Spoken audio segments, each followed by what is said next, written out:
In my final set of derivative practice problems for the end of Chapter 3, or actually kind of Chapter 3 crossing into Chapter 4, I want to do a couple of examples of the quotient rule. And so you can see, pretty simple quotient here the first time. I'm just going to go ahead and run through this. One thing to keep in mind, you can rewrite quotients as products. You can rewrite this as the quantity 2x plus 7, and then move this to the numerator and make that a quantity 3x minus 6 raised to the negative 1 power. You really can apply the product rule to do most quotient rule problems. I'm not going to say you can do the entire AP exam without knowing the quotient rule, but there are definitely some places where you can get by or you can figure out a pattern if you forget something.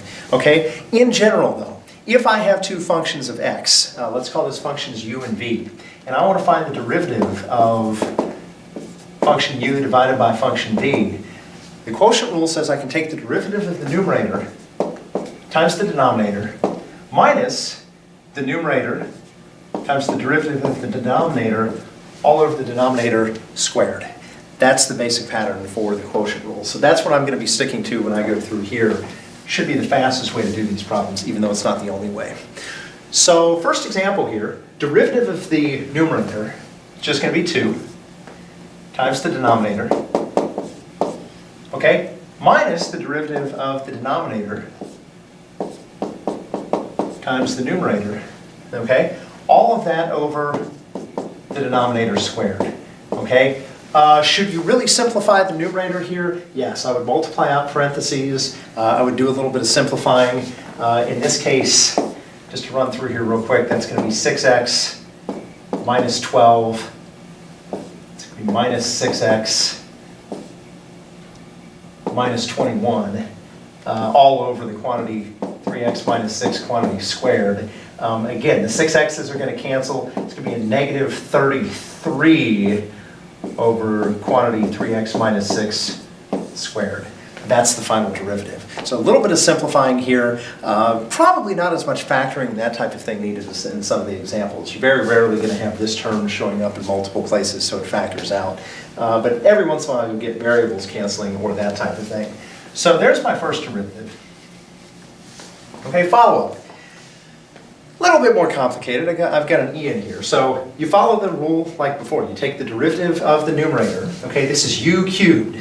So power rule is going to give me a coefficient of 3. It's going to be 3 times that u value, that inside function, raised to the second power. Got to drop your power by 1, times the denominator, minus the numerator,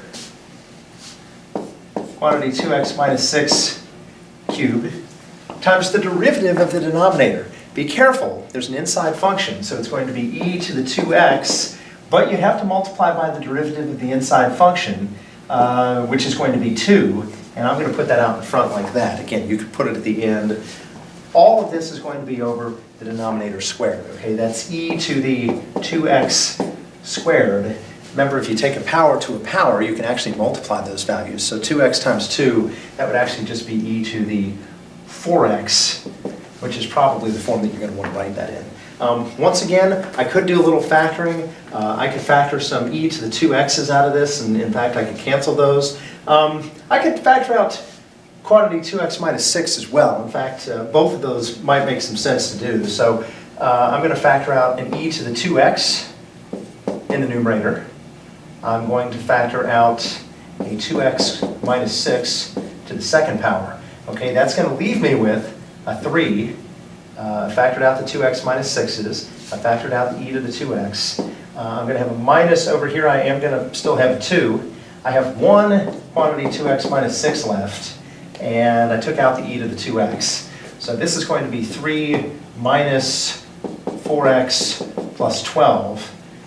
It's 3 and 12 is 15, so that's going to be 15 minus 4x, all multiplied by e to the 2x times the quantity 2x minus 6 squared, all over, remember my original denominator was e to the 4x.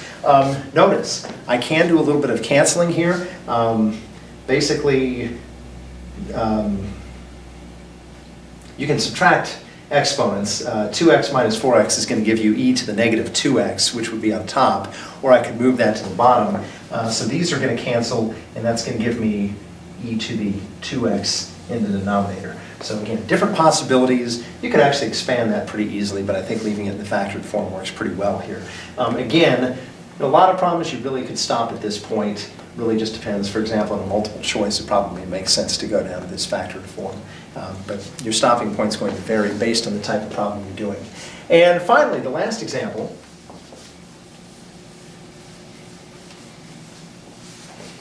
Last example here is the derivative of sine of x over cosine x. I love this problem, and I'll show you why in a second. So the quotient rule says to take the derivative of the numerator, that's going to be cosine of x, times the denominator, so times another cosine of x, minus the derivative of the denominator. Now that's going to be negative sine of x, times the numerator, which is, of course, sine of x, all over the denominator squared. Okay, so you look at that, you think, okay, just about done. Well, a little bit of work here. First of all, minus a negative is going to become a plus. I'm going to rewrite this as a positive sine squared of x. It's a positive cosine squared of x, just changing the order a little bit here, and then you've got a cosine squared of x in the denominator. Now, a few different routes you can take here, but notice sine squared of x plus cosine squared of x, that's just equal to 1. So what I really end up with here is 1 over cosine squared of x. Well, the reciprocal of cosine is secant. I can flip that and write that as secant squared of x.